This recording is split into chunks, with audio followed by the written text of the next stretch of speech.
Cylinder कहाँ पहुँचा रहे हैं? देखो, एक सिलेंडर का रूल आया है कि आपको 25 दिन के बाद सिलेंडर मिलेगा। मानो आज सिलेंडर खत्म होता है तो 25 दिन तक आम इंसान क्या भूखे पेट मरेगा? 25 दिन तक वो क्या करेगा? जमाखोरी से बचने के लिए कर रहे हैं ना यार, जमाखोरी से कैसे बचोगे? मुझे बताओ, अगर आज सिलेंडर खत्म है तो उनको मिलना ही चाहिए। पहली चीज, देश के प्रधानमंत्री को, पेट्रोलियम मंत्री को और देश की पूरी कैबिनेट मिनिस्ट्री को एक बात पता रहनी चाहिए कि अगर इतना बड़ा जागतिक युद्ध चल रहा है तो हमारे देश में समस्या आ सकती है, तो उसके ऊपर सॉल्यूशन पहले से आने चाहिए थे। हम पूरा संकट आने के बाद जग जाते हैं। सोल्यूशन दे तो ट्रम्प ने कि 1 महीने के लिए तेल खरीद लो, तो वो क्या सॉल्यूशन नहीं है? वो खैरात में भीख मिली है भारत को, जो इस सो कॉल्ड विश्व गुरु के राज में देखने को मिल रहा है। इतने 70 सालों में कभी भी अपना भारत देश किसी के भी सामने नहीं झुका था, बट यही प्रधानमंत्री है जो भी पूरी दुनिया के सामने झुक रहे हैं। आप कह रहे हैं किसान विरोधी है, इतनी बड़ी तो डील कर दी यूएस के साथ। वही यूएस डील में आप मुझे बताओ, पूरा का पूरा माल अपना एक्सपोर्ट होगा, तो यहाँ के किसान जो भी उगाएंगे, हमारा जो भी माल होगा वो कहाँ बेचा जाएगा? अपना जो यहाँ पे मिल्क प्रोडक्शन होगा उसको दाम कैसे मिलेगा? तो यहाँ के किसानों को तो आपने जकड़ के रखा है, यहाँ के तो किसानों का नुकसान हो रहा है। अब क्या आप फिर से एक किसान आंदोलन होने का इंतजार करोगे क्या? बस वही है। इनको क्या समझौता क्या है प्रधानमंत्री? समझौता बाहर के राष्ट्र के साथ कर रहे हैं। प्रधानमंत्री हमारे देश के लोगों के साथ, प्रधानमंत्री देश के मीडिया के सामने, प्रधानमंत्री देश के विपक्ष के सामने आके बातें करने के लिए तैयार नहीं है। तो क्या कमजोर है प्रधानमंत्री? बिल्कुल कमजोर है। जहाँ पे अगर प्रधानमंत्री ट्रम्प के आगे झुक रहे हैं, जहाँ पे अगर प्रधानमंत्री, आप मुझे बताओ, एप्स्टीन फाइल में नाम आ रहा है, जहाँ पे बार बार अमेरिका कह रही है कि भारत पाकिस्तान का युद्ध हमने रुकवाया, जहाँ पे अमेरिका की एक मंत्री पूरे मीडिया के सामने आके हमारे प्रधानमंत्री को गाली गलौज कर रही है, तो हमें भी बुरा लगता है। जैसे प्रधानमंत्री बीजेपी वालों के हैं, वही प्रधानमंत्री हमारे भी है, तो हमारा भी हक बनता है प्रधानमंत्री से सवाल करना।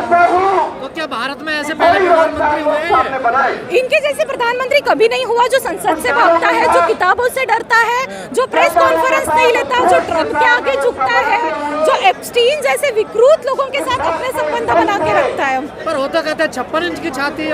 अरे किस बात की 56 इंच की छाती है? जो पार्लियामेंट में चंद महिला सांसदों से डर रहे हैं, जो किताबों से डर रहे हैं, जो ट्रम्प के आगे झुक रहे हैं, जो खुले आम आके जनता को जवाब नहीं दे सकते, किस बात की 56 इंच की छाती है? देश में संकट है और कांग्रेस। देखो, एक बात बताती हूँ, इनके राज में देश में शंकराचार्य को भी अरेस्ट होती है।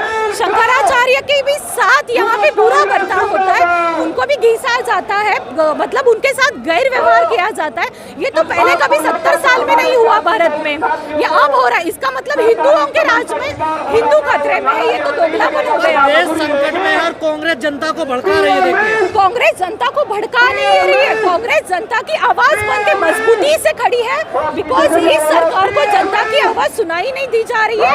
ये सरकार गूंगी बहरी हो चुकी है, इनके कानों में आवाज पहुंचाने के लिए आज विपक्ष को रास्ते पे उतरना पड़ता है। गैस की कोई कमी नहीं है, आप लोग जाकर लाइन में। अरे कल इनका बीजेपी का खुद प्रवक्ता मीडिया के सामने बोलता है कि गैस नहीं मिल रहा है। अगर आपको चाहिए तो बीजेपी का ट्विटर हैंडल देख लो, बीजेपी का आप सारे सोशल मीडिया हैंडल देख लो, आपको पता चलेगा कि उन्हीं के लोग बता रहे हैं कि एलपीजी नहीं मिल रहा है। तो हम झूठ बोल सकते हैं, बीजेपी का प्रवक्ता भी झूठ बोलेगा। बीजेपी कह रही है कि कांग्रेस चाह रही है कि ईरान के साथ खुलकर आ जाए।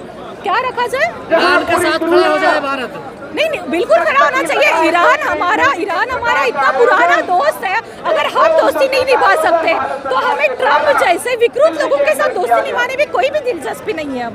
और अगर उनको ट्रम्प के साथ दोस्ती निभानी है तो हम चाहते हैं कि आप इस्तीफा दे दो, प्रधानमंत्री पद से हट जाइए और जिनके साथ दोस्ती निभानी है निभा लीजिए।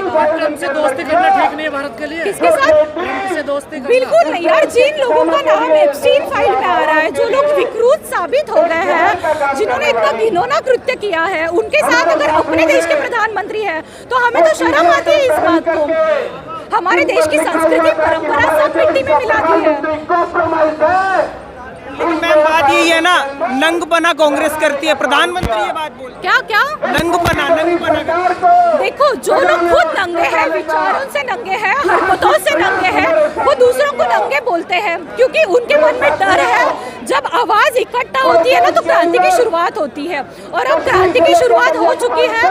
बहुत ही जल्द ये लोग सत्ता से बाहर फेंके जाएंगे, और सत्ता से निकलने का डर है, इसीलिए अनाप शनाप बातें करना बीजेपी के अभी आदत सी हो चुकी है। आप ईरान के साथ हैं?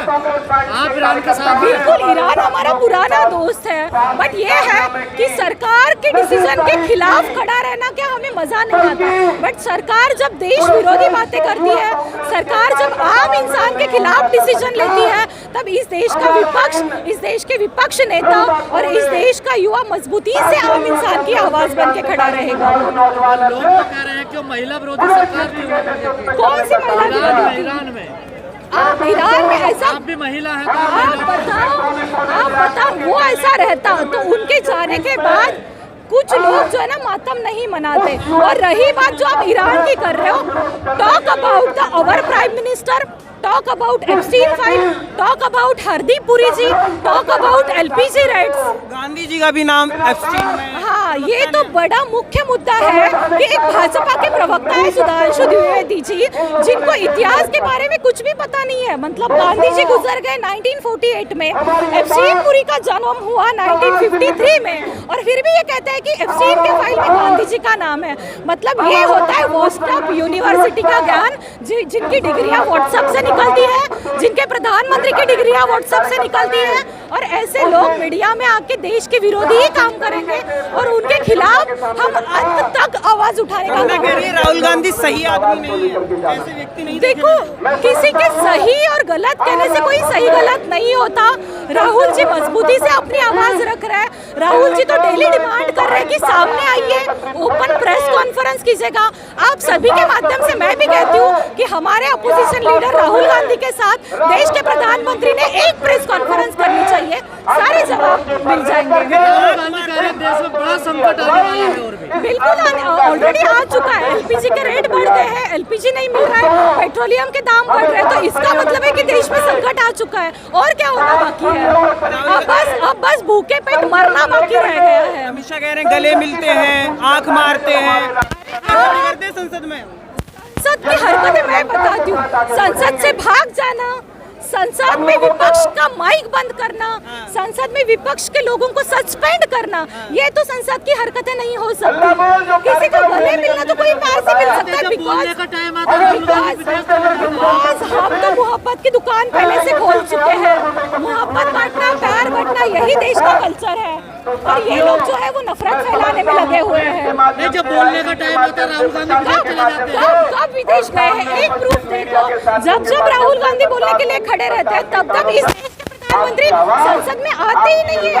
इनको वहाँ पे लोकसभा के अध्यक्ष जो है ओम बिरला से मैसेज जाता है कि आज आप पार्लियामेंट में ना आए, तो इसका मतलब ये सबकी मिली भगत रहती है, ये सब मिलजुल के पार्लियामेंट से भागने में होशियार है। कांग्रेस हिंदुओं को बांट रही है ना? कैसे बांट रही है? एक एग्जाम्पल दे दो, एक एग्जाम्पल दे दो कि कांग्रेस जनगणना करवाना चाहती है ना? बिल्कुल, क्योंकि इस देश के हर एक इंसान को, हर एक जाति को, हर एक इंसान को समान न्याय मिलना चाहिए, समान चीजें मिलनी चाहिए, तो इसीलिए जातिगत जनगणना होना इम्पोर्टेंट है।